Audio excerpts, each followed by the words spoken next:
اعوذ باللہ من الشیطان الرجیم، بسم اللہ الرحمن الرحیم۔ حضرت لوط علیہ السلام کا بیان۔ اللہ کے بھیجے ہوئے فرشتے جب حضرت ابراہیم کے کاموں سے فارغ ہوئے تو ان فرشتوں نے شہرستان لوط کا قصدوار ارادہ کیا۔ حضرت ابراہیم علیہ السلام نے ان فرشتوں سے کہا، میں بھی تمہارے ساتھ چلتا ہوں۔ وہ فرشتے بولے، اے ابراہیم، ہم لوگ تو اللہ کے بھیجے ہوئے ہیں اور اس شہر کے باشندوں کو ہلاک کرنے کے لیے جا رہے ہیں، آپ ہمارے ساتھ نہ چلیں، کیونکہ عذاب الہی کے دیکھنے کی طاقت تمہیں نہیں ہوگی۔ حضرت ابراہیم نے کہا، خدا حافظ ہے، میں تو تمہارے ساتھ عذاب الہی کو دیکھنے چلوں گا جو قوم لوط پر بھیجا گیا ہے۔ یہ کہتے ہی حضرت ابراہیم خلیل اللہ اپنے اونٹ پر سوار ہو کر ان فرشتوں کے ساتھ چل دیے۔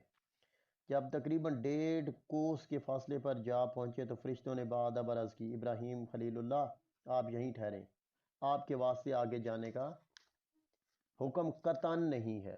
یہ سن کر حضرت ابراہیم فوراً اپنے اونٹ سے نیچے اتر پڑے اور اللہ کی عبادت میں مشغول ہوئے۔ وہ فرشتے اس شہرستان میں قوم لوط کی اس جگہ پر جا پہنچے جس جگہ میں حضرت ابراہیم نے فرمایا تھا کہ یہاں کے لوگ بد کردار اور بد فعل ہیں، کہ مردوں کے ساتھ مرد اور عورتوں کے ساتھ عورتیں فعل بد کرتی ہیں اور راہ زنی سے لوگوں کا مال چھین لیتے ہیں۔ اور اسی وقت یہ بھی حضرت ابراہیم علیہ السلام نے فرمایا تھا کہ جو لوگ اس فعل بد میں گرفتار ہیں ان پر عذاب الہی آئے گا اور وہ سب کے سب ہلاک کر دیے جائیں گے۔ اور یہ چیز خداوند قدوس اپنے فیصلے میں طے کر چکا ہے کہ جو قوم سرکشی، ظلم کرے گی اور اللہ کے احکامات سے روگردانی کرے گی اس پر ضرور غضب الہی ہوگا اور وہ دنیا میں ہلاک کر دیے جائیں گے۔ چونکہ حضرت ابراہیم علیہ السلام اللہ کے برگزیدہ پیغمبروں میں سے ہیں اور اللہ اپنے پیغمبروں کی بات کبھی رائے گاں اور مسترد نہیں کرتا، چنانچہ آپ نے جس چیز کی خبر اس قوم کو دی تھی وہ بہت جلد ان پر مسلط کر دی گئی اور وہ لوگ ہمیشہ کے لیے صفحہ ہستی سے مٹا دیے گئے۔ چونکہ وہ فرشتے اللہ کا حکم لے کر اس قوم میں لوط کی طرف بھیجے گئے تو انہوں نے اللہ کے حکم سے ان شہروں کو سوائے ایک شہر جس کو صدوم کہتے ہیں اس کو محفوظ رکھا اور باقی تمام شہرستان کو الٹ دیا، چونکہ صدوم کے رہنے والے اس فعل میں گرفتار نہیں تھے۔ جب انہوں نے ان 6 شہروں کے لوگوں کو دیکھا کہ یہ لوگ اپنی بد کرداریوں اور بد فعلیوں میں مبتلا ہیں تو ان لوگوں نے ان کے ساتھ اپنی شادی بیاہ وغیرہ بھی ختم کر دیے۔ اس واسطے اللہ نے اہل صدوم کو ان پر فضیلت دی اور نجات بخشی، اور اس شہرستان کے باشندوں میں لاکھوں آدمی قوی ہیکل اور جنگی تھے، سب کے سب ہلاک ہوئے۔ الغرض وہ فرشتے جو اللہ کی طرف سے عذاب الہی لے کر آئے تھے وہ سب حضرت لوط علیہ السلام کے گھر گئے اور ان کی بیٹیوں کو سلام کہا اور ان بیٹیوں نے سلام کا جواب دیا۔ بعد میں حضرت جبریل علیہ السلام نے ان سے کہا، کوئی آدمی اس شہر میں ایسا ہے کہ ہم مسافروں کو آج کی شب مہمان رکھے اور کھانا کھلائے؟ انہوں نے جواب دیا کہ سوائے ہمارے باپ کے اس شہر میں تو کوئی نہیں، آپ لوگ ذرا صبر کیجئے، وہ اللہ کی عبادت سے فارغ ہو جائیں تو وہ تمہاری کچھ خدمت ضرور کریں گے۔ جب حضرت لوط علیہ السلام نے اللہ کی عبادت سے فراغت پائی تو اپنے گھر کے دروازے پہ دیکھا کہ 12 شخص صاحب جمال اور کم سن بال بنائے ہوئے اور کپڑے معطر پہنے ہوئے آئے ہیں، تو آپ ان کو دیکھ کر کچھ اندیشہ کرنے لگے کہ یہ مہمان تو صاحب جمال و کم سن ہے، خدا نخواستہ اگر قوم کو معلوم ہو گیا تو یہ قوم ان مہمانوں کے ساتھ بدفعلی نہ کرنے لگے، یہ تو ہمارے لیے بڑی ندامت اور شرمندگی کی بات ہوگی اور میں بہت زیادہ رسوا ہو جاؤں گا، پھر کہیں بھی اپنا منہ نہ دکھا سکوں گا، لوگ مجھ کو بہت ذلیل کریں گے، جیسا کہ اللہ نے سورہ ہود میں فرمایا۔ اور پہنچے میرے بھیجے ہوئے حضرت لوط علیہ السلام کے پاس فرشتے تو وہ ان کے آنے سے اپنے دل میں رنجیدہ ہوئے اور اپنے جی میں کہنے لگے، ہمارے لیے آج کا دن بہت سخت دن ہے۔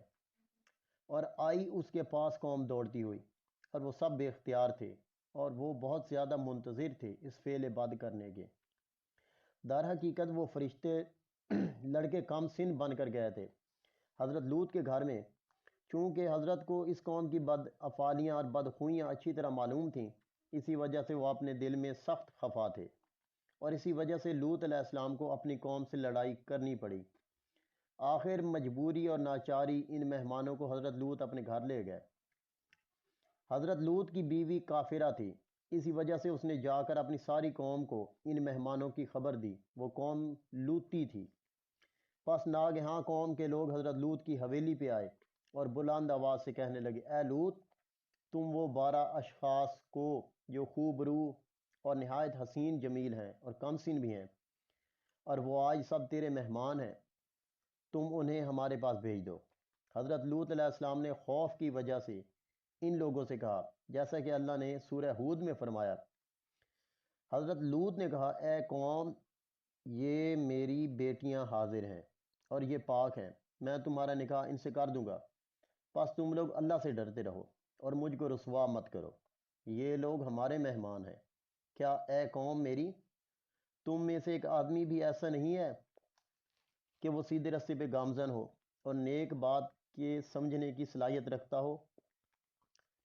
خلاصہ یہ کہ حضرت لوط کے گھر میں فرشتے مہمان بن کر اترے تھے، اور قوم ان نوجوان اور صاحب جمال مہمانوں کو دیکھ کر دوڑی ہوئی حضرت لوط کے گھر آئی، اور حضرت لوط نے ان مہمانوں کی عزت و آبرو بچانے کی ہر ممکن کوشش کی، لیکن اس کافر قوم نے حضرت لوط کی بات کو تسلیم نہ کیا اور حضرت لوط کے گھر کے دروازے توڑنے لگی۔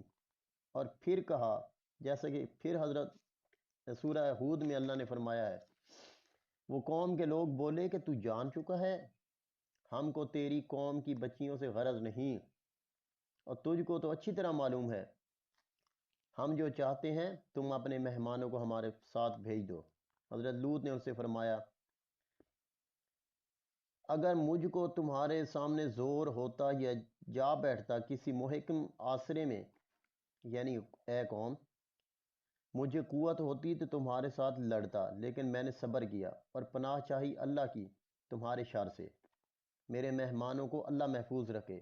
اور فرشتوں کو خدا کی طرف سے یہی حکم تھا کہ جب تک لوط علیہ السلام تمہارے پاس اس قوم بدکار کی شکایتیں 3 دفعہ نہ لائیں، اس وقت تک ہرگز اس قوم سے برائی نہ کرنا اور نام بھی اپنا مت بتانا۔ جب حضرت لوط علیہ السلام نے اپنے گھر آئے ہوئے مہمانوں سے کہا، میں اپنے اندر اتنی قوت نہیں رکھتا کہ ان کا مقابلہ کروں، ان ملعونوں کے شر سے بچو اور تم کو بھی بچاؤں اور اس ظالم قوم کو اپنے سے دفع کروں۔ حضرت لوط نہایت آبدیدہ ہو کر اپنے مہمانوں سے یہ کہہ رہے تھے کہ اس قوم کے لوگوں نے آ کر حضرت لوط علیہ السلام پر بے ادبی سے ہاتھ چلایا، اور ناچار ہو کر حضرت لوط علیہ السلام ان مہمانوں کے پاس ناطاقتی کی صورت میں آئے۔ جب 3 مرتبہ حضرت لوط علیہ السلام نے اپنے مہمانوں سے اپنی قوم کی شکایتیں کیں، پھر شدید روئے۔ یہ دیکھ کر مہمانوں نے کہا، جیسا کہ سورہ ہود میں ہے، مہمان بولے، اے لوط، ہم بھیجے ہوئے ہیں تیرے رب کے، اور یہ لوگ ہرگز نہ پہنچ سکیں گے تجھ تک، سو نکل اپنے گھر سے کچھ رات رہے، اور پھر تم میں سے کوئی شخص منہ موڑ کر بھی نہ دیکھے، مگر تیری عورت تو انہی میں سے ہے۔ جو عذاب الہی ساری قوم پہ آئے گا وہی تمہاری بیوی پر بھی آئے گا، اور عذاب الہی کے آنے کا وقت اور وعدہ آج کی صبح ہے۔ مہمانوں نے حضرت لوط علیہ السلام پر اچھی طرح ظاہر کر دیا کہ ہم لوگ سب اللہ کے بھیجے ہوئے فرشتے ہیں اور قوم لوط پر عذاب الہی لے کر آئے ہیں، اور ہم لوگ یہ بتا دینا چاہتے ہیں کہ آج شب اس قوم سے بچ کر محفوظ جگہ پر چلے جائیں۔ چنانچہ اللہ کا حکم ہوا، کیونکہ آج شب کو صبح کے وقت اسی قوم پر عذاب الہی آئے گا۔ حضرت لوط علیہ السلام نے مزید معلومات کی صورت میں ان فرشتوں سے پوچھا، یہ عذاب الہی اول شب آئے گا یا آخر شب میں؟ اتنے میں وہ مردود بھی حضرت لوط علیہ السلام کے گھر کو کھودنے لگے اور کہنے لگے، جیسا کہ اللہ نے فرمایا، اے لوط، ابھی تک صبح نزدیک نہیں ہوئی، یعنی اے لوط، صبح ہو رہی ہے، مگر تم نے جو ہم سے کہا تھا وہ اب تک کچھ نہ کیا۔ اور یہ کہتے ہی ان لوگوں نے چاہا کہ فرشتوں پر دست دراز ہوں۔ یہ کیفیت دے کر حضرت جبریل علیہ السلام نے معمولی سی حرکت کی اور بحکم خدا فی الفور تم سو گئے، یعنی آنکھ، ناک، منہ ان سب کے سب یکساں ہو گئے، جیسا کہ اللہ نے ارشاد فرمایا ہے، اور تحقیق ارادہ کیا حضرت لوط کے مہمانوں پر دست درازی کا، تو کھودیں ہم نے ان کی آنکھیں۔ اب چکھو عذاب میرے کو اور پہنچو اس مصیبت کو جو تمہارے واسطے تیار ہوئی ہے۔ پھر اس کے بعد فوراً ہی ان پر شدید عذاب الہی نازل ہوا، اور وہ وقت بالکل صبح کا تھا، تاکہ اللہ تعالیٰ اپنا وعدہ پورا کر سکے اور مجرموں کے کردار کی سزا دے۔ بے شک نازل ہوا ان پر عذاب صبح کے وقت، سو وہ بہت بڑا عذاب تھا، تاکہ تم کو معلوم ہو جائے میرا عذاب اور مصیبت۔ چنانچہ پہلا عذاب اس قوم پر یہ ہوا کہ نہ ان کی آنکھیں رہیں اور نہ ناک اور نہ منہ، لگے واویلا کرنے، اور اسی غصے میں بولے کہ لوط نے اپنے گھر میں جادوگروں کو بلا رکھا ہے۔ پھر کہنے لگے، اے لوط، تو اپنے آئے ہوئے مہمانوں سے کہہ دو کہ وہ ہماری آنکھیں اچھی کریں تو ہم ان برے فعلوں سے توبہ کریں گے۔ یہ سن کر حضرت جبریل علیہ السلام نے اپنا پر ان کے چہروں پہ مل دیا، اسی وقت ان کی آنکھیں صاف اور منہ بالکل درست ہوئے۔ پھر جب وہ ٹھیک ہوئے تو انہوں نے پھر انہی فرشتوں پر دست درازی کا ارادہ کیا، تو اس مرتبہ ان کا تمام بدن خشک اور شل ہوا۔ پھر توبہ کی، پھر جبریل علیہ السلام نے اپنا پر ان کی آنکھوں پر اور بدن پر مل دیا، وہ سب اچھے ہوئے۔ بعد میں وہ لوگ سب کے سب حضرت لوط کے گھر سے نکل گئے اور سارے شہر کے دروازے بند کر دیے، یہ کہہ کر چلے گئے کل لوط کے مہمانوں سے ہم اس کا بدلہ لیں گے۔ حضرت جبریل علیہ السلام نے حضرت لوط علیہ السلام کو اہل و عیال کے شہر سے نکال کر حضرت ابراہیم خلیل اللہ کے گھر تک پہنچا دیا۔ چونکہ حضرت لوط علیہ السلام کی بیوی کافرہ تھی، اس لیے آپ نے اسے چھوڑ دیا اور اپنی بیٹیوں کو لے کر حضرت ابراہیم خلیل اللہ کے گھر داخل ہوئے۔ حضرت ابراہیم علیہ السلام نے حضرت لوط علیہ السلام اور ان کے اہل عیال کو بڑی چاہت سے رکھا۔ بعد اس کے جب سورج طلوع ہوا تو اللہ کے حکم سے حضرت جبریل نے اپنا پر زمین کے نیچے دے کر شہرستان لوط کو اس طرح پلٹ دیا کہ ایک پتا درخت کا اور ایک حلقہ دروازے کا نہ ہلا، اور گہوارے بھی بچوں کی لغزش میں نہ آئے، بس اسی طرح ہوا پر اڑا دیا، اور ان فرشتوں کی حضرت لوط علیہ السلام تک پہنچی۔ پھر اس قوم کفار کی کچھ خبر نہ ملی۔ حضرت ابراہیم علیہ السلام اس کی ہیبت سے بے ہوش ہو گئے، اور اسی وقت حضرت جبریل علیہ السلام نے آ کر حضرت ابراہیم علیہ السلام کو تسلی دی اور اپنی گود میں لے لیا، جیسے کہ سورہ ہود میں اللہ نے فرمایا ہے، جب پہنچا حکم ہمارا کر ڈالی وہ بستی نیچے، اور برسائیں ہم نے ان پر کنکریاں پتھر کی تہ بتہ۔ حضرت لوط یہ حال دیکھ کر تعصب و راضی کرنے لگے، اور شہر کی طرف نگاہ اٹھا کر دیکھا تو بہت خراب ہو چکا تھا، اور ہر شخص کے گلے میں لعنت کا طوق پڑا ہوا تھا، اور اس طوق پر ان کا نام بھی لکھا ہوا ہے، جیسے کہ سورہ ہود میں اللہ نے فرمایا، نشان کی ہوئے نزدیک پروردگار تیرے کے، اور نہیں ہے وہ ظالموں سے دور۔ حضرت ابراہیم علیہ السلام نے حضرت جبریل سے پوچھا، اس قوم کا کون سی جگہ ٹھکانہ ہے؟ وہ بولے، ان لوگوں کا 7 طبق نیچے دوزخ حاویہ میں ٹھکانہ ہے۔ حشر کے دن حساب سے فارغ کر کے ان لوگوں کو دوزخ میں ڈال دیا جائے گا۔ اس بات کو سن کر ابراہیم خلیل اللہ پھر اللہ کی عبادت میں مشغول ہوئے۔ پس حضرت ابراہیم علیہ السلام کے 4 بیٹے تھے، یعنی حضرت اسماعیل بی بی ہاجرہ کے بطن سے، اور اسحاق اور مدین اور مدائن بی بی سائرہ کے بطن سے تھے۔ اور حضرت اسماعیل کے صرف ایک بیٹے تھے، لیکن تورات میں لکھا ہے کہ 12 بیٹے تھے۔ ایک بیٹے کی روایت زیادہ صحیح معلوم ہوتی ہے، ان کا نام کیدار تھا۔ ان کے جسم کی قدامت 40 گز لمبے، 7 گز موٹے اور چوڑے عرب کے سلطان تھے، اور تمام عرب ان کا مطیع اور فرما بردار تھا۔ اور حضرت اسحاق علیہ السلام کے 2 بیٹے تھے، ایک کا نام عیس اور دوسرے کا نام یعقوب۔ اور مدین کے ایک بیٹے کا نام شعیب تھا۔ مدین کے بیٹے عجم کے بادشاہ تھے۔ پس حضرت ابراہیم کی عمر 120 برس کی ہوئی تو آپ کا انتقال ہوا، اور چونکہ حضرت ابراہیم علیہ السلام موت سے ہر وقت ڈرتے تھے، اس لیے اللہ نے چاہا کہ ان کی موت ان کی مرضی کے مطابق جائے۔ ناگہاں ایک بوڑھا مہمان حضرت ابراہیم کے پاس پہنچا۔ حضرت ابراہیم نے ان کو کھانا کھلایا، مارے ذوف کے وہ کھانا نہ کھا سکا۔ پھر حضرت ابراہیم نے اس سے پوچھا کہ آپ کی عمر کیا ہوگی؟ اس نے جواب میں حضرت ابراہیم سے کہا، میری عمر اس وقت تقریباً 120 سال ہے۔ یہ سن کر حضرت ابراہیم افسوس کرنے لگے کہ مجھ کو بھی شاید اسی سن و سال میں یہ حال گزرے۔ ابھی تو میری عمر اس سے 10 سال کم ہے۔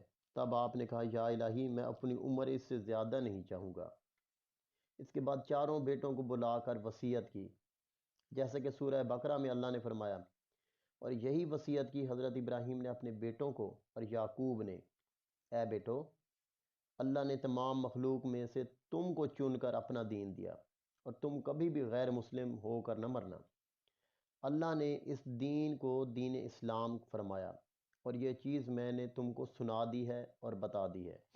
حضرت اسماعیل علیہ السلام نے اپنے باپ حضرت ابراہیم خلیل اللہ سے عرض کی، آپ کو اللہ نے کس کام کے سبب سے نبوت اور خلافت دی؟ حضرت ابراہیم نے فرمایا، 3 سبب سے مجھے نبوت سے اللہ نے نوازا ہے۔ اول، میں نے کبھی بھی روزی کا غم نہیں کیا کہ میں کل کیا کھاؤں گا۔ دوسرا، بغیر مہمان کے کھانا کبھی نہیں کھایا۔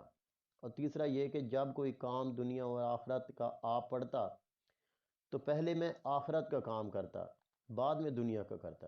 ان 3 کاموں کی وجہ سے اللہ نے مجھ کو خلافت و نبوت بخشی، جیسے کہ قرآن مجید میں ہے، اور اللہ نے حضرت ابراہیم کو اپنا دوست بنا لیا۔ یہ وصیت کر کے اپنے بیٹوں کو حضرت ابراہیم خلیل اللہ نے انتقال فرمایا اور وہیں مدفون ہوئے۔ بعد ان کے انتقال کے سب بیٹے اپنے اپنے مقام پر چلے گئے اور وہیں سکونت اختیار کی۔ پھر حضرت اسماعیل نے حضرت اسحاق علیہ السلام سے کہا، مجھے کچھ باپ کے ورثے سے حصہ دو تاکہ باپ کا نشان و تبرک ہمارے پاس بھی رہے۔ اس کے جواب میں حضرت اسحاق علیہ السلام نے حضرت اسماعیل علیہ السلام سے کہا، تم ہمارے برابر نہیں ہو، اس لیے میراث سے محروم ہو، اور تمہیں باپ کی وراثت سے حصہ نہیں ملے گا۔ یہ بات کو سن کر حضرت اسماعیل علیہ السلام کچھ رنجیدہ ہوئے۔ اتنے میں حضرت جبریل علیہ السلام نے آ کر حضرت اسحاق علیہ السلام کو کہا کہ تو حضرت اسماعیل علیہ السلام پر فوقیت نہ کر، کیونکہ اس کی پشت سے حضرت محمد پیدا ہوں گے جو سید الانبیاء ہیں، پھر تمام مومن ان کی پشت سے ہوں گے، اور تمہاری پشت سے تمام یہود اور گمراہ پیدا ہوں گے، اور تمہاری اولاد کو ان کی اولاد ہمیشہ خوار رکھیں گے، اور بے نکاح لونڈیاں ان پر حلال ہوں گی، اور ان کی امت بہت کثیر تعداد میں ہوگی۔ اس بات کو سن کر حضرت اسحاق اتنے روئے کہ ان کی آنکھوں میں چھالے پڑ گئے، اور وہ اس رونے کی وجہ سے نابینا ہوئے۔ اس بات کے 2 برس بعد حضرت جبریل نے آ کر کہا، اے اسحاق، تم کو اللہ کی طرف سے بشارت دیتا ہوں کہ تیری پشت سے 4 پیغمبر پیدا ہوں گے، اور ایک پیغمبر ان میں حضرت موسیٰ ہوگا جو اللہ کریم سے باتیں کیا کرے گا، اور اس کا لقب بھی کلیم اللہ ہوگا، اور اللہ چاہے تو تمہیں بینا کر دے یا ویسا ہی رکھے۔ اگر تم کو اللہ نے نابینا رکھا تو قیامت میں آنکھیں ملیں گی اور اللہ کا دیدار بھی ہوگا۔ یہ سن لینے کے بعد حضرت اسحاق علیہ السلام نے کہا، بس میں اپنی آنکھیں نہیں مانگتا، اور میں خواہش یہ رکھتا ہوں کہ اس کے عوض اللہ مجھ کو اپنا دیدار دکھائے۔ حضرت اسحاق کے 2 بیٹے تھے، ان کا نام عیس اور یعقوب تھا۔ جب یہ دونوں بڑے ہوئے تو حضرت اسحاق علیہ السلام نے انتقال فرمایا اور اپنے والد کی قبر کے پاس دفن ہوئے۔